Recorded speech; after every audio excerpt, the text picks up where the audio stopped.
Hello everyone, how are you? This is Dr. Chavi Garg. Welcome to my channel Krishna Institute of Education. BEd first year का subject है contemporary India and education, समकालीन भारत और उसकी शिक्षा।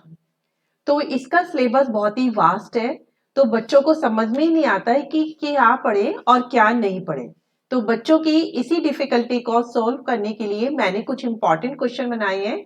आप सिर्फ यही इंपॉर्टेंट क्वेश्चन भी कर लेंगे तो ये आपके लिए बहुत ही बेनिफिशियल होगा। तो देखते हैं कौन कौन से इंपॉर्टेंट क्वेश्चन आप कर सकते हैं। देखिए यहाँ पे जो है प्री इंडिपेंडेंस पीरियड और इंडिपेंडेंस के बाद बहुत सारे जो है वो हुए घोषणा पत्र एजुकेशन से रिलेटेड और बहुत सारे जो है कमीशन हुए। तो उनमें से आपको क्या क्या करना है। देखिए सबसे पहले तो आप मेकाले का करिए। जो मेकाले का घोषणा पत्र है वो बहुत इंपॉर्टेंट है और बहुत बार क्वेश्चन में लगता है। जो बुक्स है उसमें मेकाले का कैसा घोषणा पत्र था, उसकी विशेषताएं अलग है, उसकी रिकमेंडेशन अलग है, फिर उसकी मेरिट अलग है, डीमेरिट अलग है। लेकिन नॉर्मली क्वेश्चन इतना लंबा नहीं पूछा जाता है।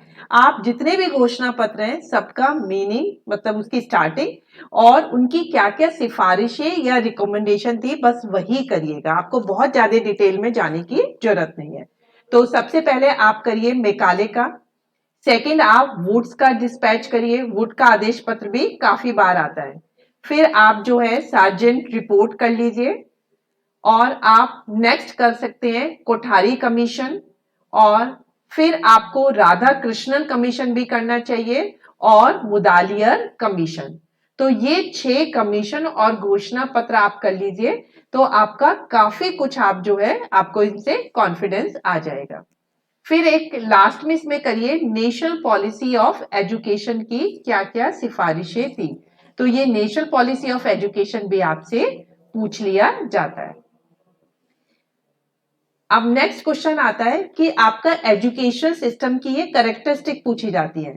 तो हमारे एजुकेशन के बेस पे हमने 4 पीरियड में डिवाइड किया है, वैदिक education period, medieval and Buddhist. तो आपको इनकी जो है सिर्फ कैरेक्टरिस्टिक कर लीजिएगा तो उसी से आप मेरिट भी निकाल सकते हैं और डीमेरिट भी निकाल सकते हैं। तो बुद्धिस्ट का कर लीजिएगा, वैदिक कर लीजिए और मुस्लिम और मेडिवियल पीरियड एक ही चीज कही जाती है। अगर आपसे मध्यकालीन पूछते हैं तो भी आपको मुस्लिम पीरियड की लिखनी है, अगर मुस्लिम कालीन पूछनी है तो भी आपको यही लिखनी है। तो इसमें से एक ना एक पीरियड की आपसे जरूर पूछी जाएगी। फिर आप बताइएगा कि सेकेंडरी एजुकेशन की क्या क्या प्रॉब्लम है और उन्हें हम कैसे दूर कर सकते हैं। तो प्रॉब्लम और रेमेडीज किसकी बतानी है आपको, सेकेंडरी एजुकेशन की। नेक्स्ट आपसे पूछ सकते हैं जो सेकेंडरी एजुकेशन है उसके वोकेशनल से आपका क्या मीनिंग है और उसकी क्या इंपॉर्टेंस है। तो सेकेंडरी एजुकेशन के वोकेशनलाइजेशन का मीनिंग बताना है और आपको उसकी इंपॉर्टेंस बतानी है। फिर हमारा नेक्स्ट क्वेश्चन हो जाता है कि प्राइमरी एजुकेशन के यूनिवर्सलाइजेशन, सार्वभौमिकता जिसे बोलते हैं कि प्राइमरी एजुकेशन के यूनिवर्सलाइजेशन से आपका क्या मीनिंग है और इसे अचीव करने के लिए हमने क्या क्या स्टेप्स लिए हैं और ये कितना सक्सेसफुल हो गया है। तो 3 चीजें आपको करनी है, यूनिवर्सलाइजेशन ऑफ प्राइमरी एजुकेशन, उसके लिए हमने क्या क्या स्टेप्स या क्या क्या कदम उठाए हैं और ये कितना हमारा जो है सक्सेस हो चुका है। फिर नेक्स्ट आपको करना है कि हायर एजुकेशन के प्राइवेटाइजेशन से आपका क्या मतलब है और आपकी इसके मेरिट डीमेरिट्स को बताना है। फिर हमारा नेक्स्ट क्वेश्चन आता है कि वेस्टेज और स्टैग्नेशन, वेस्टेज को आप मिस स्पेंड भी बोलते हैं और स्टैग्नेशन को आप रेस्ट्रेन भी बोलते हैं। तो और हिंदी में से हम बोलते हैं अपव्यय एंड अवरोधन। तो वेस्टेज और स्टैग्नेशन का आपको मीनिंग बताना है और इसकी क्या क्या प्रॉब्लम है और इन प्रॉब्लम को हम कैसे दूर कर सकते हैं ये पूछा जाता है। ये बहुत इंपॉर्टेंट क्वेश्चन है, ये आपको जरूरी करना चाहिए। फिर आपसे एक क्वेश्चन पूछ लिया जाता है कि एजुकेशन अपॉर्चुनिटी होती है उसमें इक्वालिटी का क्या मीनिंग है। मीन्स कोई जेंडर डिस्क्रिमिनेशन नहीं होना चाहिए, मेल फीमेल के लिए एक ही अपॉर्चुनिटी होनी चाहिए। तो आपसे पूछा जाता है कि एजुकेशनल अपॉर्चुनिटी की जो इक्वालिटी है उससे आप क्या समझते हो, इसकी क्यों जरूरत है, और हमारे इंडियन कॉन्स्टिट्यूशन में इसको, इस इक्वालिटी को देने के लिए कौन कौन से आर्टिकल या कौन कौन से प्रोविजन किए गए हैं। फिर एक आपका क्वेश्चन आ जाता है यूनिवर्सिटी ऑटोनॉमी से, कि जो विश्वविद्यालय स्वायत्तता है उसकी आप इंपॉर्टेंस या रोल बताएंगे, फिर क्या क्या चेंजेस हमें और लाने चाहिए, और इन चेंजेस को लाने में क्या क्या ऑब्स्टिकल या क्या क्या बाधाएं हो सकती हैं। फिर हमारा लास्ट क्वेश्चन आता है शॉर्ट नोट्स का। तो मैंने आपको इंपॉर्टेंट क्वेश्चन बता दिए, अब आप ये शॉर्ट नोट्स भी कर लीजिएगा, तो ये भी काफी हेल्पफुल होंगे।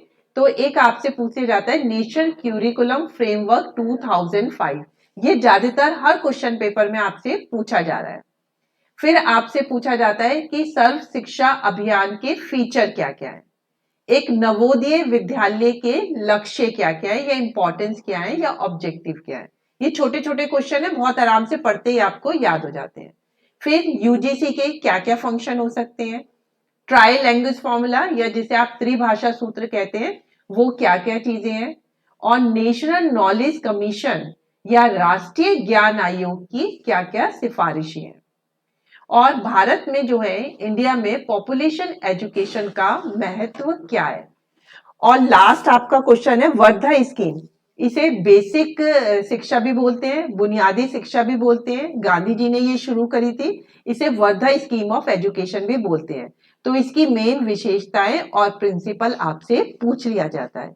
एक क्वेश्चन मैंने इसमें लिखा नहीं है, लेकिन आप मिड डे मील का भी जो है इसमें कर सकते हैं, वो भी आपसे पूछ लिया जाता है। तो आप सिर्फ ये 10 क्वेश्चन ही कर लेंगे तो आपके लिए बहुत ज्यादा इजी हो जाएगा कि इतने वास्ट सिलेबस को छोटे रूप में आप कैसे करें। तो आई डू होप कि ये वीडियो लेक्चर जो इंपॉर्टेंट क्वेश्चन बताती है आपके लिए बहुत ज्यादा यूजफुल होगा। So that's all for today video lecture. Thank you very much.